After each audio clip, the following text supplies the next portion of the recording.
no hope, you can still go. I never answer to no, man, I still go. Sintayong berpotensi akhiri kutukan timnas U19. Sintayong akan menghadapi kutukan timnas Indonesia U19 yang selalu terhenti pada babak semifinal ketika tampil di Piala AFF U19 2022.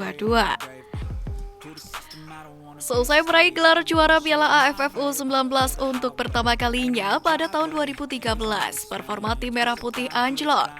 Dalam 3 edisi terakhir terhenti pada babak semifinal dan hanya menjadi peringkat ketiga. Pada 2017, timnas Indonesia U19 kalah penalti 2-3 melawan Thailand setelah bermain 0-0 pada waktu normal. Edisi berikutnya juga berakhir dengan kalah penalti dari Malaysia, di mana terakhir pada 2019 takluk 3-4 dari Malaysia. Tahun ini, timnas Indonesia U19 bahkan bisa saja terjungkal sejak babak grup. Pasalnya, Garuda Muda tergabung di grup A bersama dengan Thailand dan Vietnam. Keduanya adalah kandidat kuat juara selain juga Indonesia. Namun jika berbicara persiapan menuju Piala AFF U19, timnas Indonesia U19 selalu terdepan. Persiapan jangka panjang kerap dilakukan oleh PSSI agar meraih prestasi.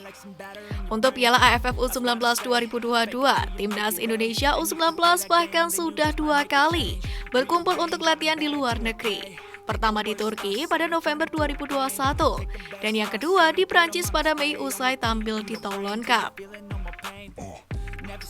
Dengan jam terbang yang panjang dengan lawan tanding kelas dunia, pantas kiranya PSSI menarget gelar juara. Apalagi Sin terbilang sebagai pelatih paling mentereng di Piala AFF U19 2022 kali ini. Hanya Sin yang pernah tampil di Piala Dunia. Pelatih negara lainnya paling mentereng hanya di pentas kontinental atau bahkan regional.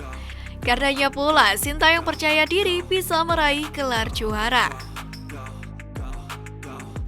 Sementara itu, dari daftar 27 pemain yang dipanggil Sintayong yang nantinya akan dikerucutkan menjadi 23. Beberapa pemain yang dipanggil Sin juga sempat berlatih di Inggris dalam program Garuda Select.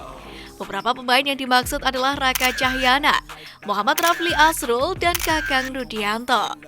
Latar belakang pemain yang tidak asing dengan level timnas dan tampil di Piala AFF kategori usia, serta bermain di Eropa membuat mentalitas pemain terbangun. Ini bisa menjadi modal jadi tim juara. Ronaldo Kuateh ungkap metode latihan Sintayong. Punggawa timnas U19 Ronaldo Kuateh membongkar 2 latihan yang tengah difokuskan oleh Sintayong jelang berlaga di Piala AFF U19 tahun ini. Timnas Indonesia diketahui tergabung di grup A pada gelaran Piala AFF U19 2022, yakni bersama dengan Vietnam, Thailand, Myanmar, Brunei Darussalam, dan Filipina. Bisa dikatakan Indonesia masuk dalam grup neraka. Sejumlah evaluasi permainan pun dilakukan, termasuk Sintayong membenahi 2 sisi permainan, yakni dari segi pertahanan dan penyerangan. Diungkapkan oleh Ronaldo Kuateh, latihan dikomandoi langsung oleh Sintayong berlangsung intens. Pada sesi pagi, juru taktik asal Korea Selatan itu mencoba meningkatkan fisik pemainnya, salah satunya melalui gym. Sedangkan di sesi latihan sore, pemain difokuskan pada taktik. Berkaca pada pola permainan tim Garuda Muda yang berlaga di Toulon Cup 2022, wajar jika Sintayong fokus ke lini pertahanan dan penyerangan. Sintayong kembali lakukan cara unik di latihan timnas. Ada sebuah pemandangan yang cukup menarik dalam latihan timnas Indonesia U19. Para pemain terlihat memakai kaos kaki dengan warna yang berbeda. Disadur dari bola.com, kaki yang menjadi kekuatan utama pemain menggunakan kaos kaki berwarna hitam, sementara itu, kaki satunya memakai warna hijau tua. Metode ini sebenarnya sudah pernah diperkenalkan Sintayong di timnas Indonesia U19 terdahulu. Ternyata metode ini sudah lama digunakan oleh Sintayong, di mana dia sebelumnya memakai metode ini saat melatih timnas Korea Selatan U19.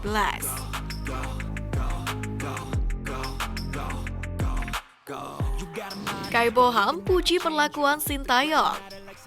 Bergabungnya 3 pemain keturunan mendapatkan sambutan positif pelatih timnas Indonesia Sintayong. Selain itu, ketiga pemain keturunan juga antusias bergabung bersama dengan skuad Garuda Nusantara. Hal tersebut diungkapkan oleh Kai Davi Boham yang memuji sosok Sintayong. Di mana menurut Kai Boham, Sintayong merupakan figur yang baik. Alasan itu yang membuat Kai Boham merasa seperti di rumah sendiri. Lebih lanjut lagi, Kai Davi Boham menilai bahwa cuaca tanah air berbeda dengan di Belanda. Maka dari itu, dia membutuhkan waktu untuk beradaptasi. Sebelumnya, Kai Davi Boham, Jim Krok, dan Max Christoffel juga sempat ikut bergabung dalam pemusatan latihan atau TC Timnas U19 Indonesia, yakni kala di Prancis selepas ajang Toulon Cup 2022. Mereka dipercaya tampil saat Timnas U19 Indonesia menghadapi klub lokal setempat. Pertandingan ditutup dengan skor kemenangan Timnas U19 Indonesia dengan skor 3-1.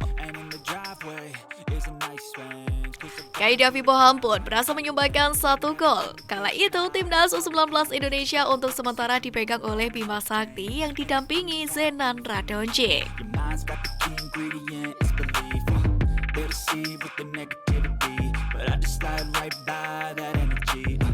Even when you feel low, you can still go. Even when you feel slow, you can still go. Even when there's no hope, you can still go. I never answer to no, man, I still go.